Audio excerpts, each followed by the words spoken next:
Hello and welcome to Spectrum News at 9. My name is Xavier Robert, coming to you live from the beautiful hills of Ibom. Let's take a look at the headlines. INEC warns that underage voters and parents will be arrested for electoral fraud. NMA seeks legislation against attack on health workers. Plus, EU launches urgent procedure to lift 2 MEPs' immunity in Cartergate scandal. Details of these stories and more in a moment.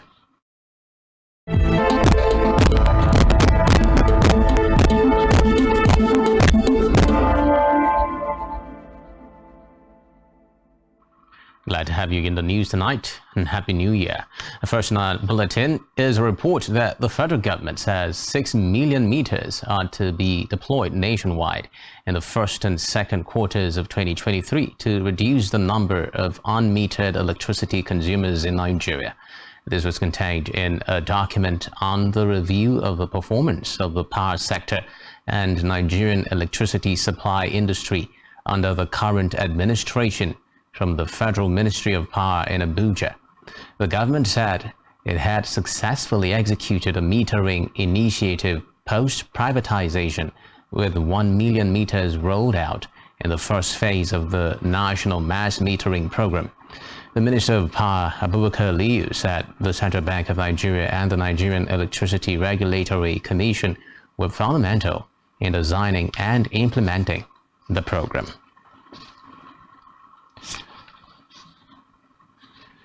From the legislature, some senators are pushing for the Central Bank of Nigeria and National Microfinance Bank to forfeit the recovery of credits given to Nigerians under the Targeted Credit Facility. According to a statement, the Targeted Credit Facility was credit given to Nigerians during the COVID-19 pandemic to mitigate the hardships suffered by individuals and businesses from loss of revenue and income. It was supervised by the CBN, while National Microfinance Bank was the disbursement committee investigating the allegation of uneven disbursement of loans, grants, and interventions in the 6 geopolitical regions. After Nasal's presentation, the senator representing Ondo Central Senatorial District, Ayo Akinyelure, observed that the bank might have given out money as grants to the beneficiaries. He further called for continued funding for the National Bank for small business owners to access quick and affordable loans without stringent conditions.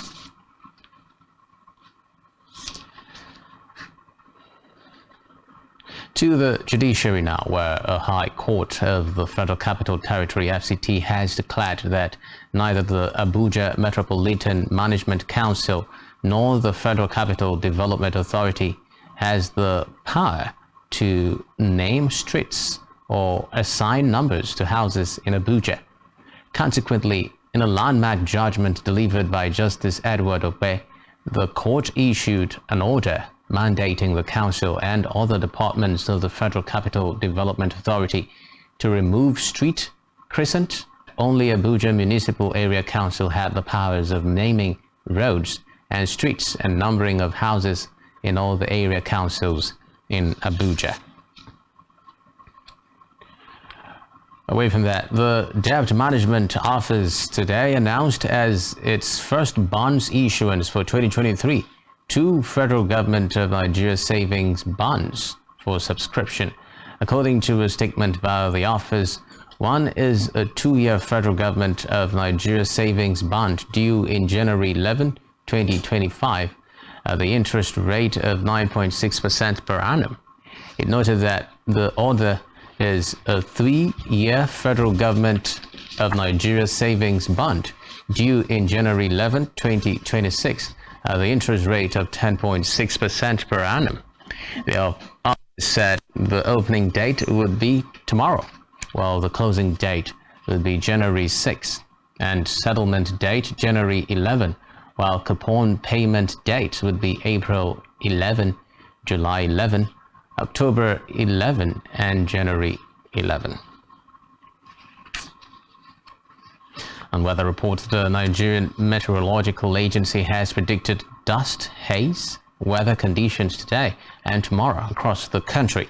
NEMED's weather outlook released in Abuja predicted thick dust haze with horizontal visibility of less or equal to 1,000 meters over the northern region during the forecast period.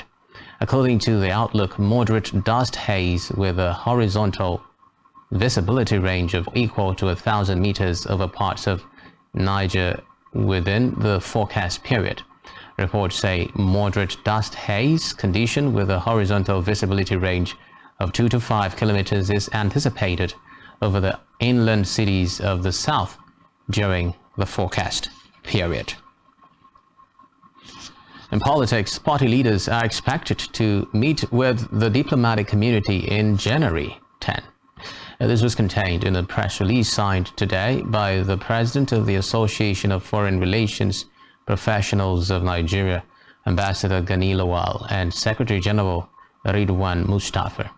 The meeting, which will be hosted by the association, is aimed at deepening the understanding of the input-output system that has informed the Nigerian foreign policy options in the international arena. According to the press release, 4 political parties will be invited for the parley, which will take place in the Foreign Affairs Ministry. Still in politics, the Independent National Electoral Commission has warned underage voters to stay away from polling units during the general election or risk arrests. It said parents of the ineligible voters will also be arrested for aiding and abetting electoral fraud. INEC National Commissioner and Chairman Information and Voter Education Committee Festus Okoye sounded the warning while featuring on a television program. Meanwhile, the Independent National Electoral Commission INEC says those involved in the buying of permanent voter cards and harvesting of voter identification numbers are oppressing the voters. INEC National Commissioner and Chairman of the Information and Voter Education Committee Festus Okoye said the defaulters' actions would prevent voters from exercising their rights on election day.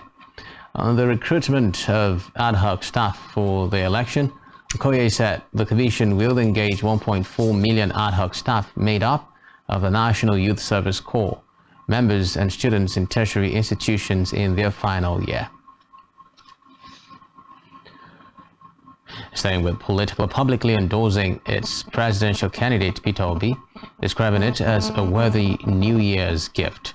In the message signed by his spokesperson Kehinde Akinyemi, Obasanjo had stated that the former Anambra State governor had an edge in the February 25 poll. Hours after his endorsement, the All Progressives Congress Presidential Campaign Council berated the ex-president, describing him as a paperweight politician. Also reacting, the presidency claimed that Obasanjo had lied to the Southeast electorate to garner votes during his tenure between 1999 and 2003. The Assembly to criminalize violence against healthcare workers in the country. The association made the call in a press statement signed by its president, Dr. Uche Ojima. It condemned the recent murder of one of its members, Dr. Uyi Ilowe, who was said to have been killed by the relatives of his patient at a hospital in Ohara, Delta State. The NMA also called on the Delta State government and the Inspector General of Police to bring the perpetrators of the murder to book. Dr. Ilobe was reportedly murdered on December 31, 2022. In Lagos State now, the police say all policemen attached to the Ajah police station in the state have been transferred out of the division. The state's police public relations officer Benjamin Hundayan made this known today in a series of tweets. Hundayan, who was the media outlet for the expose, and urged residents to continue to report any misconduct noticed in order to improve the police force in the state. He confirmed that the publication had been overtaken by events as the new Ajah DPO, Adolf Ogu, had earlier in the week dismantled all the shanties around the police station. In education now, Joint Admissions and Matriculation Board JAMB has directed candidates with biometric challenges during registration for the 2023 UTME to proceed to its headquarters in Abuja. JAMB gave the directive in the latest edition of its bulletin released to process at its headquarters in Abuja, where they will also write their examination. JAMB insisted on its no biometrics, no exam stance for all candidates taking the 2023 UTME. It said all the accredited CBT centers had been empowered for real-time online registration and fixed January 14 for the commencement of registration, as well as April 29 for the 2023 UTME. The body directed prospective candidates to register at only partnering centers or JAMB offices across the country. Back here, Akwa State Governor Emmanuel has charged Christian faithful in the country to pray for the will of God to be done in Nigeria this election year. Governor Emmanuel gave the charge. The governor described 2023 as a make or mar year for the country, where Nigerians would make critical decisions on the election of leaders at various levels of government. Governor Emmanuel therefore urged Christians not to be discouraged by the challenges they may be facing, as these would rather make them stronger to achieve their purpose on earth. Earlier in a sermon, the pastor in charge of the church, the Reverend Message Akwa, who preached on the topic 2023, More Great Things of Gladness, urged Christians to commit themselves to God, call upon God, as well as consecrate and sanctify themselves to be able to achieve their goals this year. Government House correspondent Jane Owa reports that the service was attended by the wife of the governor, Dr. Martha Emmanuel, members of the governor's family, and some government officials. Meanwhile, the Akwa State government has frowned at the lack of human face and unnecessary hike in the price of premium motor spirit by independent marketers in the state. The senior special assistant to the governor on petroleum matters, Sir Victor Etefia, made this submission to newsmen when he embarked on a surprise visit to petrol stations around a situation where stations had flouted the managerial template by exceeding 300 naira per litre, saying it was unacceptable and hence advised them to revert to the template. Etefia said the monitoring team of his office will begin a station-to-station inspection from tomorrow to ensure errant marketers are apprehended. Etefia also urged members of the public to report any station found selling beyond 300 naira per litre to his office for prompt action.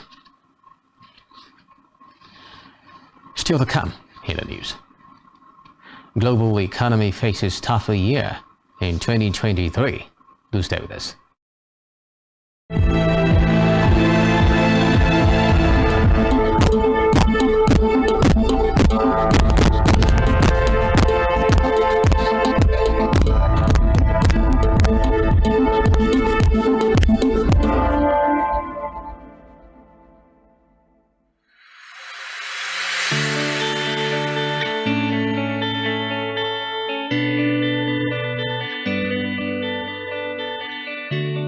Every day, we bring you up-to-date information on topical issues affecting the common Nigerian. From issues on politics, Hello, Nigeria. Health, lifestyle, and so much more.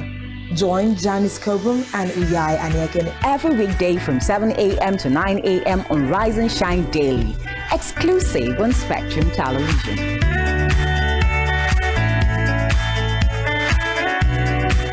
One truth not often told is about the transformation that Africa has undergone in recent decades. Africa is shaping its own destiny and should be referred to as the African opportunity.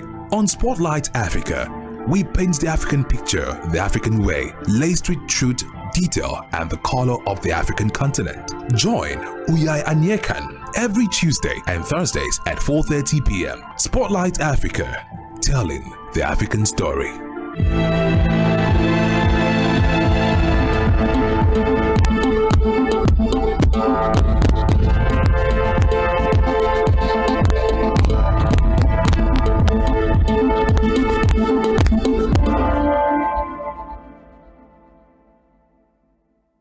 I'm glad to have you back. Now, moving on to Africa, where police in Uganda have arrested the high-profile events organizer behind a New Year concert that ended in a crush killing of 10 people, mostly children. Abe Musinguzi, who is also known as Abitex, is reportedly a much sought-after promoter. The crush occurred as the crowd rushed to the venue's parking lot to watch a fireworks display at midnight in the capital Kampala. Police spokesman Fred Enanga said only one of the 4 exits at the Freedom City Mall was open at the time, and that the force was investigating if negligence was to blame for the loss of life. An estimated 500 people were at the venue along the Kampala-Etembe highway when the crush happened. The mall, which has an indoor children's play area and a swimming pool, is a popular venue for family events. Still in Africa, 2 opposition members in DIA in the stomach during a budget debate.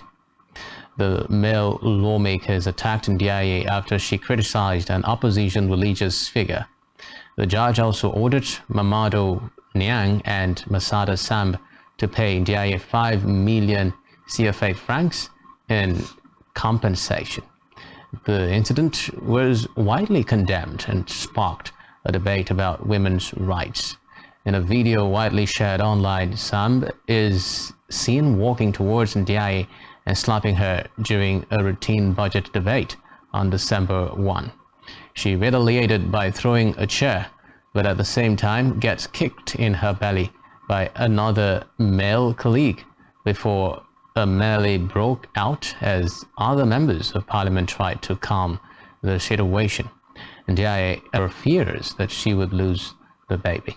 To around lawyer 200. Babuka Sise told journalists that despite leaving hospital, DIA remained in an extremely difficult situation. Elsewhere, the authorities in Malawi have suspended primary and secondary schools opening in 2 major cities following a cholera outbreak that has so far killed 595 people. Schools in the capital, Lilongwe, and the commercial hub, Blantyre, will remain closed for at least 2 more weeks after the Christmas holidays. The cholera outbreak began in March 2022, but has become acute lately. 19 people reportedly died on New Year's Eve alone. Cholera, which is contracted by eating food or drinking water contaminated with the bacterium Vibrio cholerae, can affect children and adults, causing severe diarrhea and can kill within hours if left untreated. Health authorities say the onset of the rainy season could be making the situation worse, as flawed waters mixed with waste pollute water sources.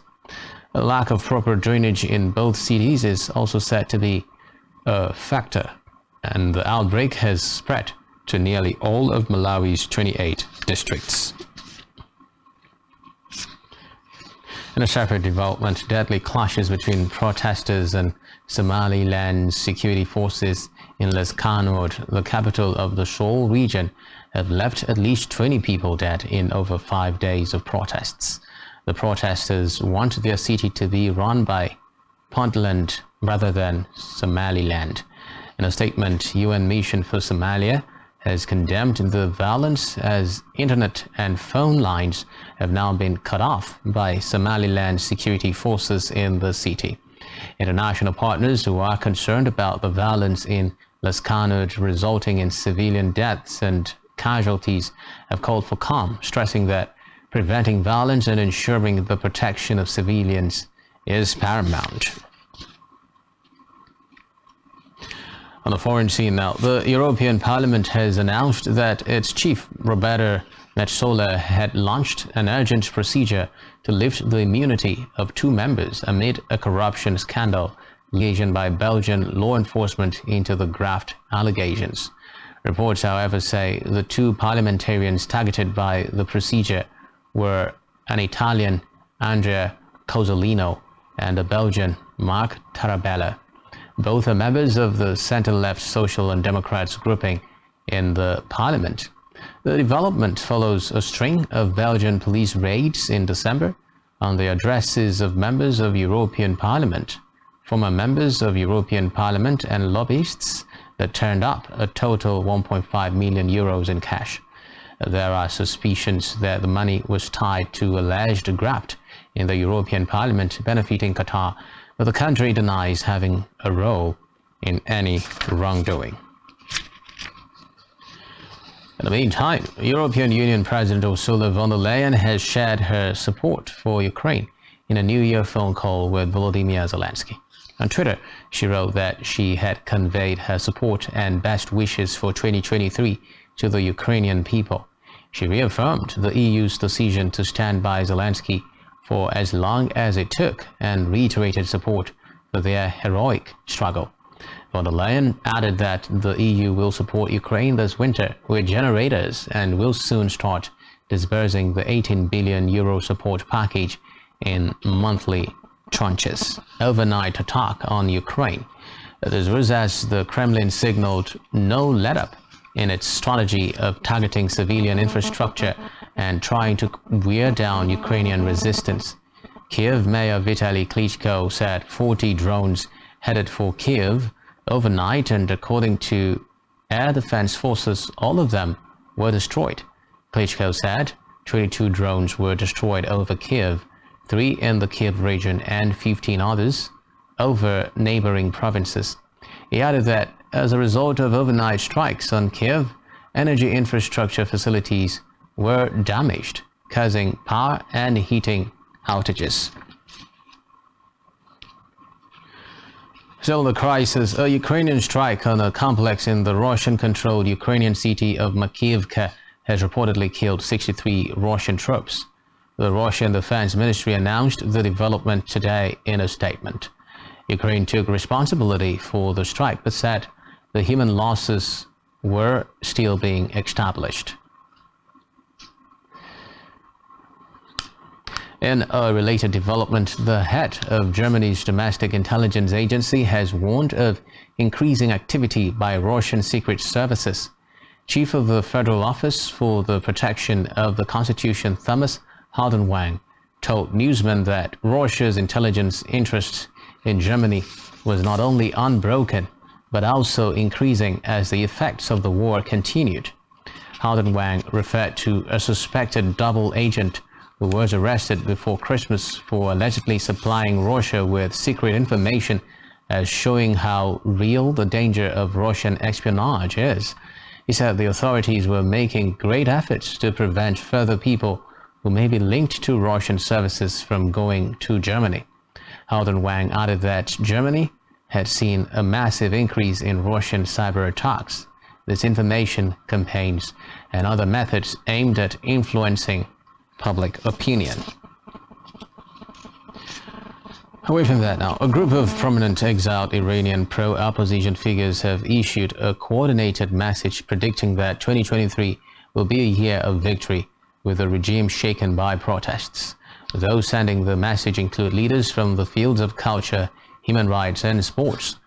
According to reports, the Iranian diaspora has long been seen as lacking unity, split into different political factions and strategies for dealing with the Islamic Republic that ousted the Shah in 1979. However, with protests still continuing in Iran over 100 days after they were sparked by the death of young Iranian Kurdish woman Mahsa Amini, the message appears an attempt to find a long-sought unity. In another development, the Iranian Foreign Ministry today condemned the United States for committing an organized terrorist act in the assassination of top Iranian commander Qasem Soleimani. The US government planned and carried out the terrorist attack on one of Iran's highest-ranking officials on the soil of a third country while he was on official assignment in Iraq. It could be recalled that on January 3, 2020, the US military had, on the order of then-President Donald Trump, killed Soleimani in a drone strike near Baghdad International Airport. U.S. had alleged that Soleimani had been actively developing plans to attack American diplomats and service members in Iraq and throughout the region. In today's statement, Tehran said the U.S. conducted the killing of the former commander of the Quds Force of the Islamic Revolution Guards Corps with false claims and pretexts, including under the guise of counter-terrorism and in violation of the principles of international law. Elsewhere, Israeli army has killed 2 Palestinian men during a raid on a village near the city of Jenin in the northern occupied West Bank. The Palestinian Ministry of Health said 22-year-old Mohammed Hoshiyer and 25-year-old Fouad Abed were shot dead early today in the Kafr Dan, northwest of Jenin. The ministry said at least 3 others were injured during the raid, including one in critical condition. Confrontations and armed clashes broke out with Israeli forces last night after they raided Kafr Dan to demolish the homes of 2 Palestinians killed in a shootout at an Israeli military checkpoint in Jenin that led to the killing of an Israeli soldier, Bar Falah, several months ago. Israeli forces said they had been conducting operations in Kafr Dan to demolish the homes of the 2 men, and that they had been attacked with gunfire, rocks, and firebombs.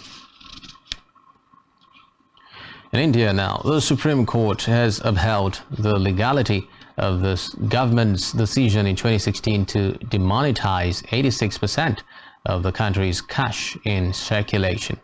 The court ruled that the decision was taken in consultation with the central bank and followed due process. A 5-judge bench of the country's top judges wrote a dissenting opinion.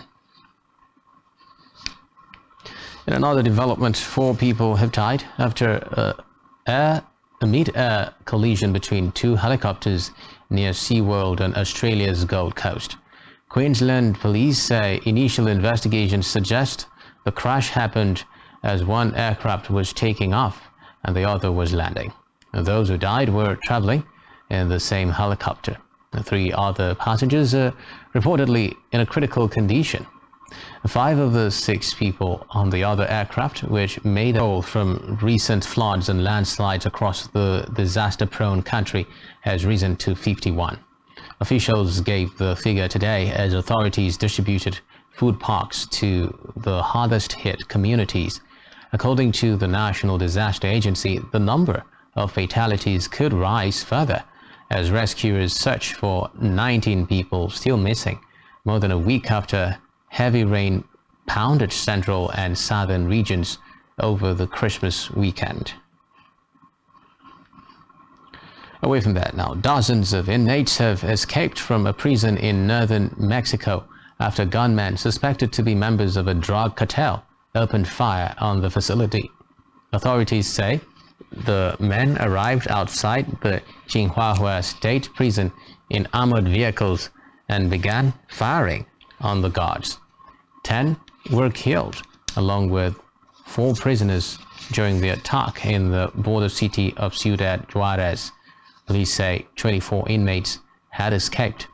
Now, prison authorities said fighting within the prison where inmates from differing criminal bands and drug cartels are housed in separate cell blocks also left 13 people injured, with 4 of them receiving treatment in the hospitals. Elsewhere, Dubai has suspended a 30% tax on alcohol and dropped a license fee requirement previously needed to buy alcohol in the commercial and tourism hub. 2 major retailers confirmed this on social media. The move is expected to boost the appeal of Dubai, a part of the United Arab Emirates, to tourists and expatriate residents drawn by its more liberal lifestyle compared with other Gulf cities. Domestic media said the changes took effect yesterday and will run for a 1-year trial period. According to the reports, prices in its stores across the emirate now reflect the removal of the tax. In a separate development, thousands of Catholics today began paying their respects to former Pope Benedict the 16th at St. Peter's Basilica, the Vatican, the start of 3 days of lying in state before his funeral from the monastery in the Vatican grounds, where he died Saturday at 95. Benedict reportedly led the Catholic Church for 8 years before becoming the first pope in 6 centuries to step down in 2013, citing his declining and physical health. And now it's time for the latest business and stock market stories. We have Blyden Okem standing by.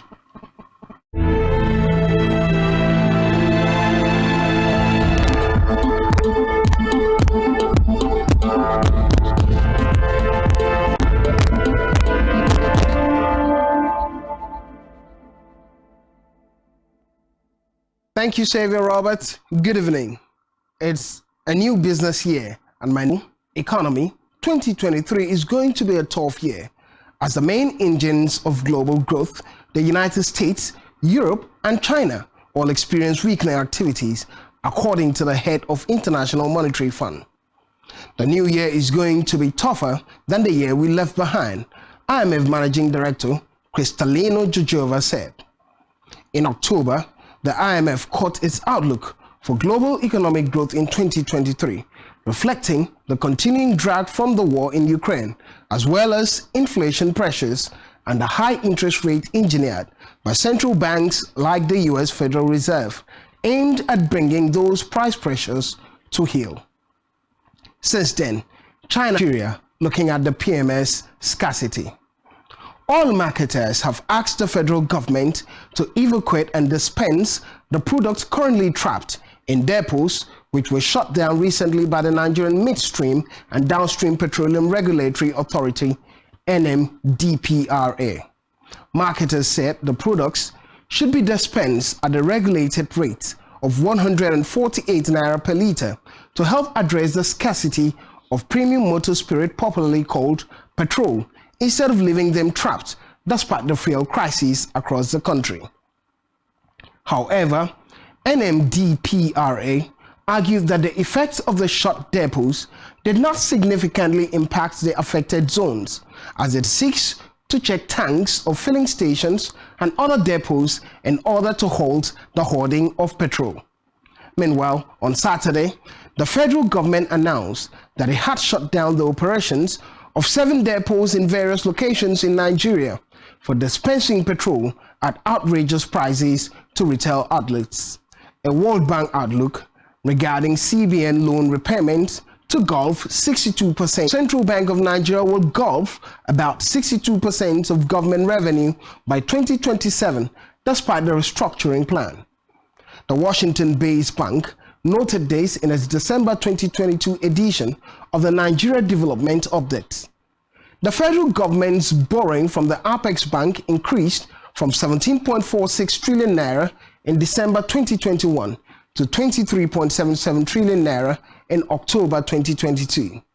The 23.77 trillion naira owed to the APEC banks by the Nigerian federal government is not part of the country's total public debt stock, which stood at 44.06 trillion naira in the third quarter of 2022, according to the Debt Management Office.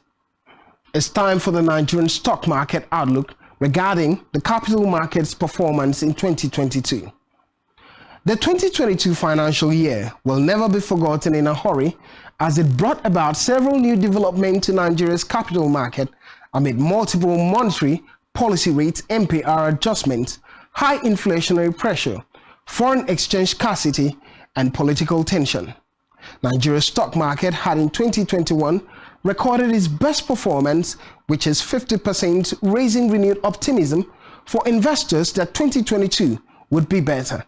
However, the All-Share Index, which tracks general market movement of all listed equities, opened the year at 42,716.14 points and closed at 51,251.06 points, representing a 19.98% increase against the 6.07% recorded in 2021.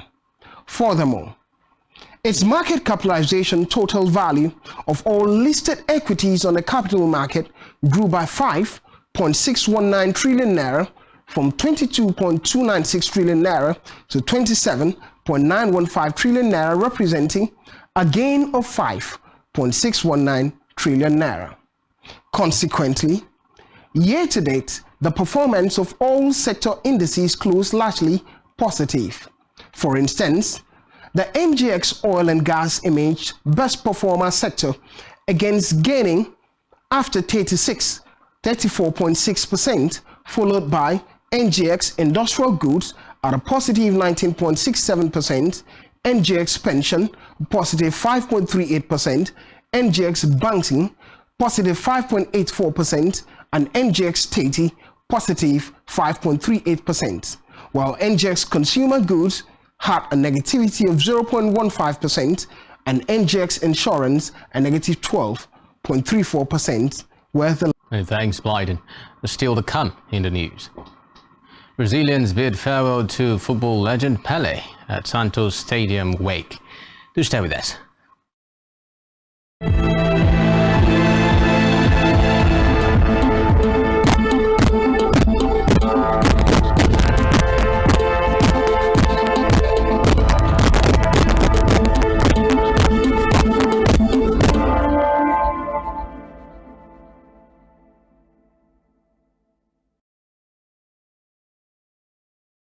One truth not often told is about the transformation that Africa has undergone in recent decades. Africa is shaping its own destiny and should be referred to as the African opportunity. On Spotlight Africa, we paint the African picture the African way, laced with truth, detail, and the color of the African continent. Join Uyai Anyekan every Tuesday.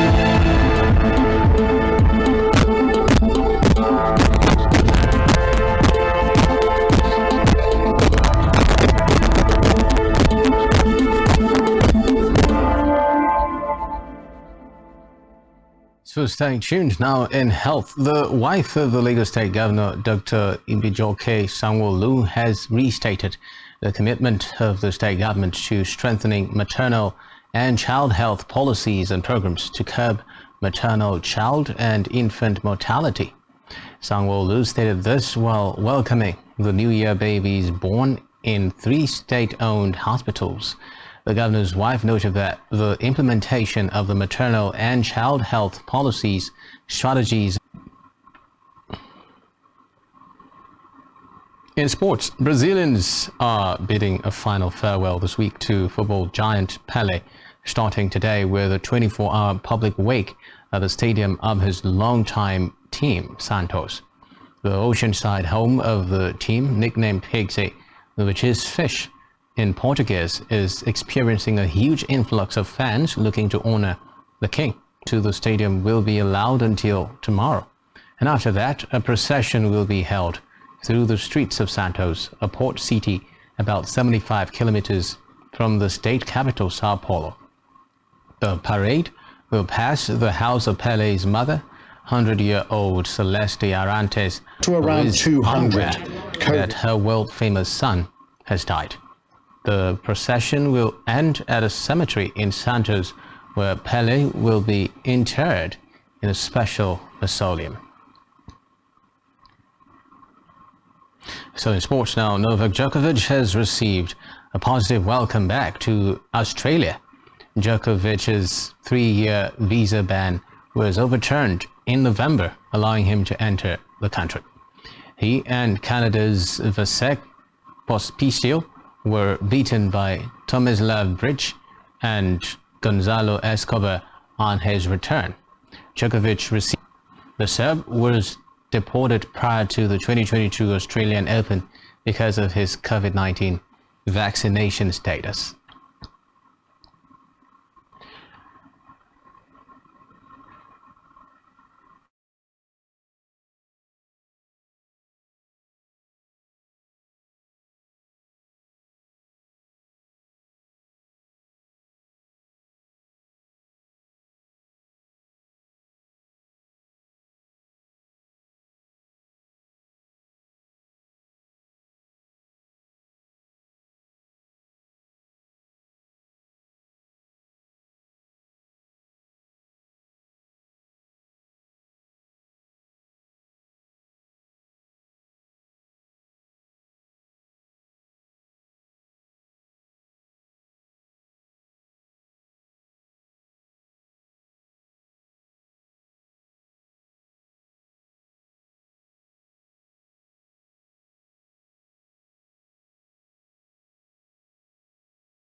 In tennis, Venus Williams has started her 30th year on the WTA Tour with a victory over fellow American Katie Volonets at the ASB Classic in Auckland, New Zealand.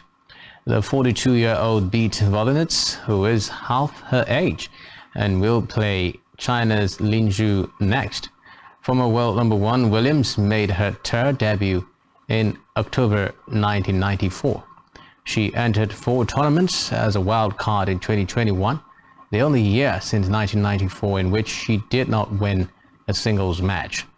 Her victory over Volonets, who turned 21 on New Year's Eve, was in a...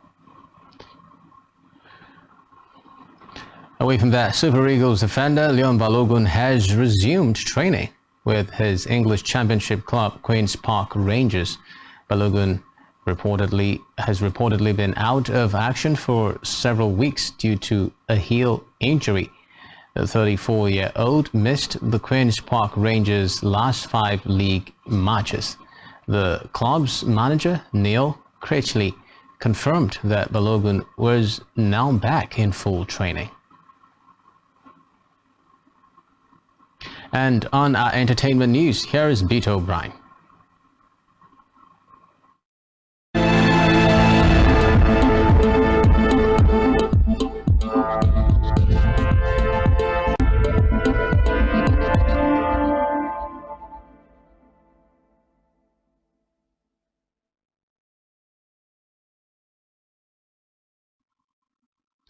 Hello, good evening, and a happy new year to you. Welcome and thanks for joining me on the entertainment desk. I am Beto O'Brien. First in our bulletin this evening is a report that Rolling Stone ranks Michael Jackson as the 86th greatest singer of all time. The latest tweet by Pop Base states, Rolling Stone has Michael Jackson at number 86 in their latest bidding. The late Michael Jackson is regarded as one of the most significant central figures of the 20th century. Over a 4-decade career saw Michael Jackson contribute to music, dance, and fashion, along with his publicized personal life, making him a global figure in popular culture. Nonetheless, the ranking has other singers in the top 10 and the king of pop at number 86, to the surprise of music lovers. In at number 1 is Aretha Franklin, number 2, Whitney Houston, number 3, Sam Cooke, number 4, Billie Holiday, Mariah Carey is in at number 5, singers Ray Charles and Stevie Wonder at number 7, while Beyoncé, Otis Redding are at number 8 and 9 respectively, and number 10 is held down by Al Green. Away from that, YouTube has released its list of most streamed rap artists for the year 2022. The streaming giants rankings named in the cuts. The top 100 most streamed artists of 2022 is an experience for rap with a takeover in the year. Sitting at number 1 is Drake, who is now the year's top streamer artist with over 6.7 billion in streams after earning his 11th number 1 album with Honestly, Nevermind the Falling Back. The rapper returned to the festival circuit with Road of OVO Fest, which was held in the summer, which sets from Young Fellow, Young Money, and artists in the likes of Lil Wayne and Nicki Minaj. Lastly, from the entertainment desk, John Wick Chapter 4 receives 2023 release date. Alternatively styled as JW4 is an upcoming American neo-noir action thriller film directed by Chad Stahelski. The prize over his head, which is ever increasing, as the legendary hitman takes his fight against the high table global as he seeks out a most powerful player in the other world, from New York to Paris to Japan, then to Berlin, with a release date pegged for the 24th of March 2003 in the US. That's our package from the entertainment desk this evening. I am Beto O'Brien, thanking you for watching and wishing you a happy new year. Now over to Xavier Roberts. And that's all we have for you at this time. Do ensure to follow us on social media and subscribe to our YouTube channel, all of which you can find on our website, Spectrum TV. Good night.